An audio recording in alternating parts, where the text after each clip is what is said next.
saying, the bottom of the pyramid. Where I come from, there's a saying that if you want to be a liar, you better have a very good memory.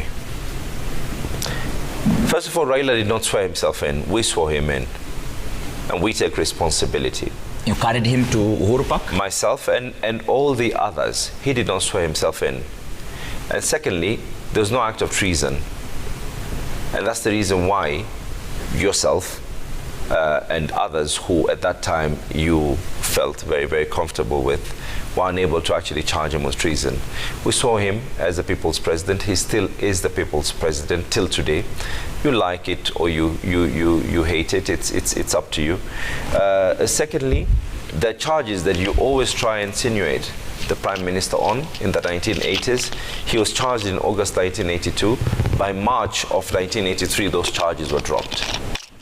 He was detained, put in with no trial whatsoever.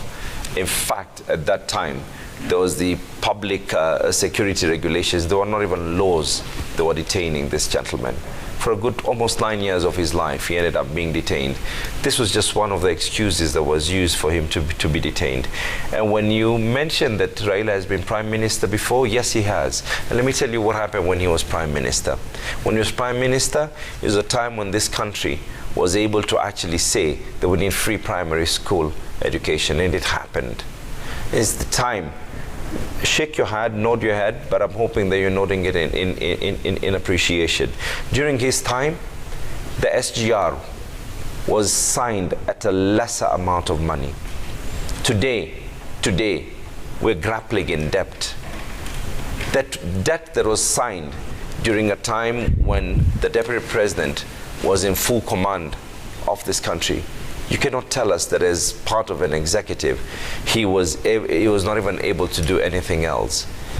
During the time of Raila Amolo Odinga, the SGR debt was at about 2 point something. They went and re-signed this debt months after coming in as the Jubilee government. Months after coming in as the Jubilee government. Today, as the cost of people, we're crying out, and Raila Amolo Odinga is supporting us in this cry, that we need to relook at how we're going to get out of the debt shackle. That courtesy of the same person that you are trying to glorify that has an economic model. That economic model, he should have implemented it when he was the Deputy President. And I'm insisting on this again and again. The best economic model that this country needs right now is stop stealing. It's simple as that. Stop stealing. Stop stealing. You're stealing, and the worst part is, and I'm using this, you're extorting poverty. You steal, and after stealing, you go back and you tell the same person that, you know, oh dear Lord, I realize that you have nothing else here for breakfast. You just sold 3 trays of eggs from him, and you're giving him 1 egg. And in most cases, you end up leaving people. Have you seen what is happening? Do you realize who actually is causing chaos? Do you know, whenever the person that you are trying to glorify his economic models, let me tell you the economic models that has been happening. Every single time that the Deputy President has been going round in this country, have you seen that there's been violence? Violence because you're extorting poverty. You can't go somewhere and tell people that, nawacha hapa milioni mbili na nusu, and you've just left with your chopper. You're leaving people there not knowing how that money is actually being distributed. I come from Mombasa. I know of a Boda chair that his house was about to be put up in flames.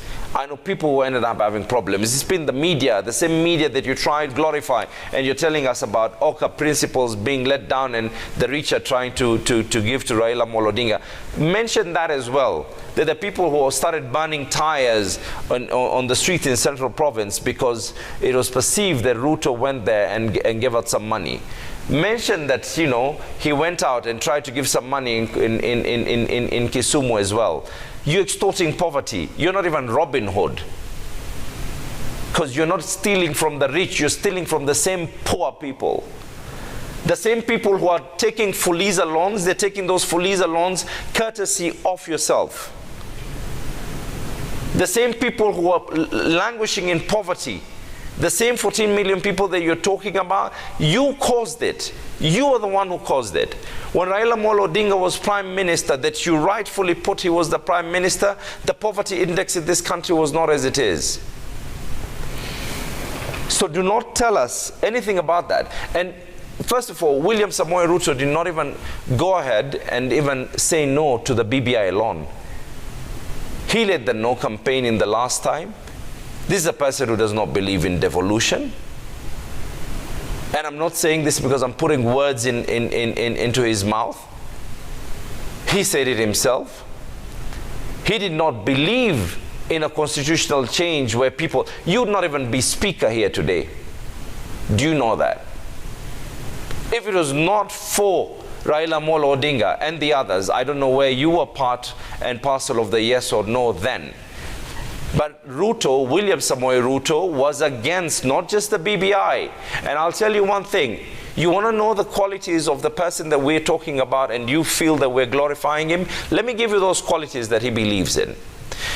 The BBI process was stopped by the courts. The words that Raila Amolo Odinga used is that we will, as much as we will disagree with what the courts have said, we will respect those decisions.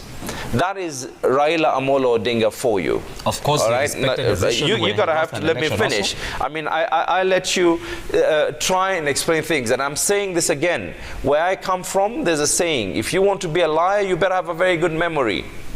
You better have a very good memory. Because Raila Amolo Odinga fought and is still fighting for devolution in this country. I'm sure where you come from, you've got MCAs. This is the thing that you're talking about, that you're saying that Raila Amolo Odinga actually went behind. You've got MCAs right now who are complaining that there's no development in their particular wards. What Raila fought for in the BBI was that every single ward would have a ward development fund. What Raila fought for is the same thing that you're crying right now, that there's not enough money going into the counties. That he fought for, that a larger percentage of money that is from this national treasury, so that we do not have those political elite who are sitting in national government having a larger cake, not for them to be able to distribute, but for them to be able to continuously eat. Okay. That is the economic model that we believe in.